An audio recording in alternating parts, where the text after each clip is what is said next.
Welcome to Two Black Guys in the Comic. I am Khalil Lott, the legend, the awesomeness, the comic book lover. This is Just Leon. Just Leon. He's like, just Brittany, just Leon. No, not that. Just Brittany.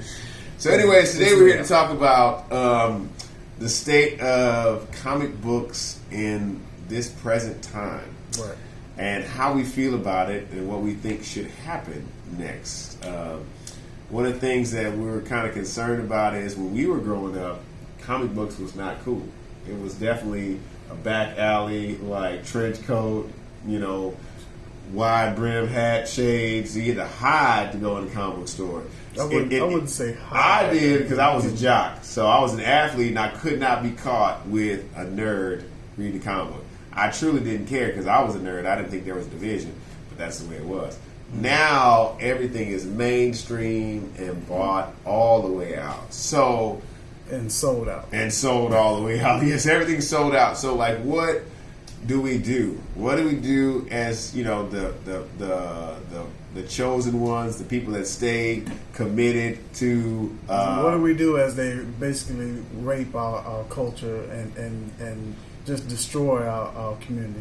So we've seen this before. History does nothing but what? Repeat itself. Mm-hmm. And they have many times. Like I was watching a Netflix show, and they're digging now for like spiritual monsters and things like that because we've already destroyed the werewolves. We've destroyed vampires. Now we need something else. It's a chupacabra. Now we need wendigos. We need different things because we're digging so deep. Sometimes we can dig to the bottom of the well. There's no more water. So what do we do as comic book nerds to preserve the love and American mythology? I think you should find something else to love. Think so? I don't think we can give it up. I don't think we should give it up. We were here first. That's true, but it's done at this point. I mean, it's what makes it done. I mean, it's right now. I think that what they're doing is they're going to make the comics follow the movies. And once you do that, because you got to remember the comics. I mean, the movies are only here because of the comics. So once if you destroy the well, they have nothing else to pull from. So then after that, you're just gonna start rehashing old stories over and over and over again. I was watching. I watch a lot of BBC African news and things like that. And one guy said, when you destroy a person's history, you can then control them and oppress them. That is true. So that's what it sounds like they're doing if they're getting rid of the comic book history. Because once they get rid of those histories and the things that we're creating and those intricacies that we know, those characters don't become those characters anymore. They become what they want them to be. Mm-hmm. So that maybe needs to be our fight. We need to fight and make sure that they don't destroy the history of the comic books. There's nothing you can do about that. In the comic books, though? Because they're rewriting the histories. They're changing the narratives. I mean, look what they're doing with Xmen. They're basically going in and saying, hey, everything that happened in the past is going to change now. I mean, they're essentially rewriting the whole deal. What do you mean by the X-Men? Well, I mean, as far as the X-Men, with them knowing the past from what Marlon McTaggart, that's moving witnessed, to the next piece. And now they're like, okay, well, we can't do that again, or we're changing that. So all that whole history is now being rewritten. And that brings to the next point. That was the next thing. We've had this discussion, and I'm going to be honest. We're talking about the X-Men revamp. And there's some really interesting things about that. There's some really interesting things about the X-Men revamp for sure. There's a lot of good information that's happening, a lot of good shifts in energy. I'll let Leonard tell the storyline, and then I'll put my 2 cents in it. So tell them the new storyline that you're trying to make with the X-Men. Essentially what's happened is that Marlon McTaggart has been found out that now she's always been a mutant.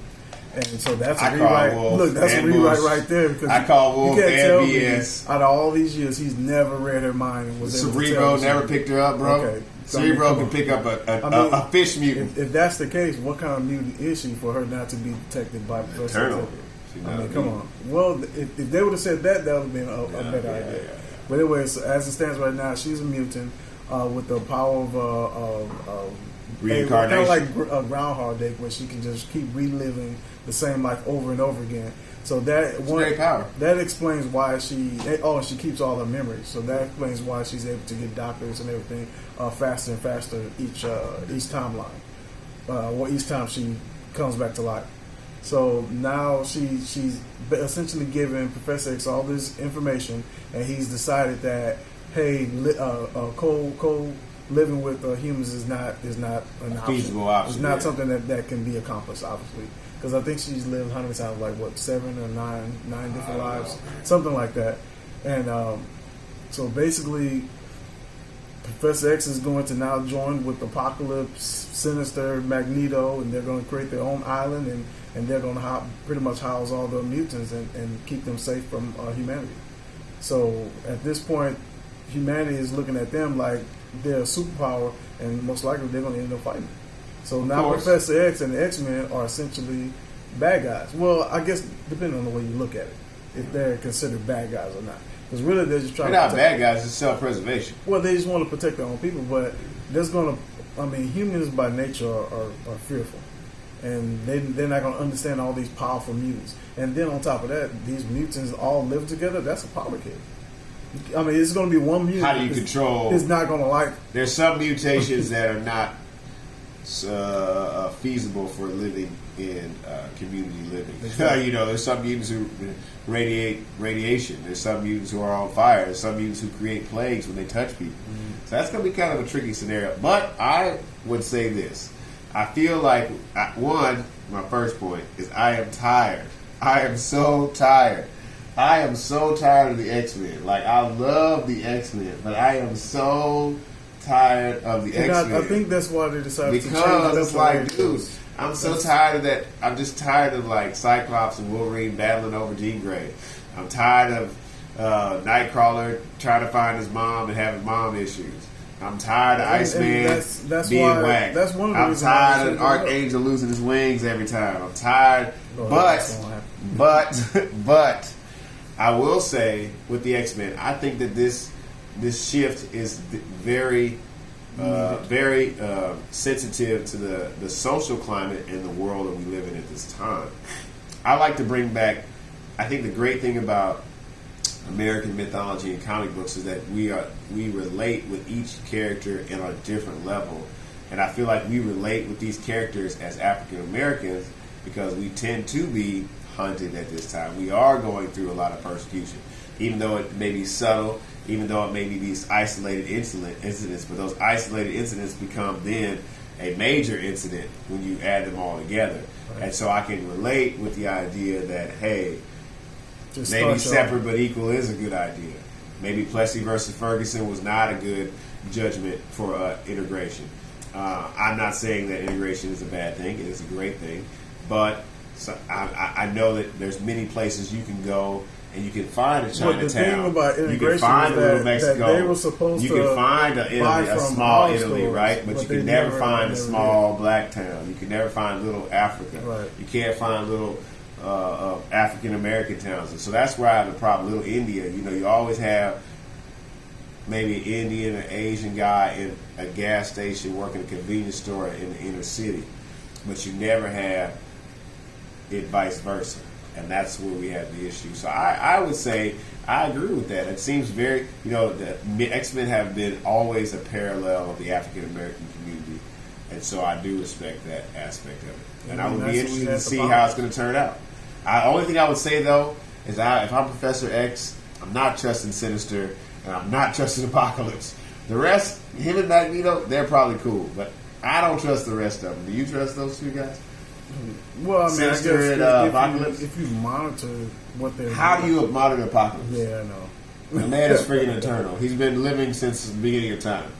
How do you monitor Sinister, who most of the mutations he's orchestrated himself? He's created these mutants. He's probably the one who's creating these reoccurrences of these mutants in all populations through time. Could be. I think so. So I don't know that I trust that, but I do trust that they should get together. So here's the two questions that we have for the day. Okay, where does comic books go from this point on? The hard copies, are we still visiting comic book stores? Are we still going out buying the actual physical copies? P.S. I don't want to pay $4 for a comic book. I don't want to pay $5 for one comic book. I don't want to go grab 4 or 5 issues and pay $25. That's ridiculous. I can tell go get a meal or something like that. It's not cool. But where do we go? Then 2, the second question is, how do you feel about the Xmen? Do you think it's a good idea that Professor Xavier changes sides? Leave your comments and your concerns below. We are 2 black guys in a comic. That's right. We're also more than 2 black guys in a comic. We're dope intellectual souls who want to change the world. Peace out. We will change the world. Cub Scout. All right.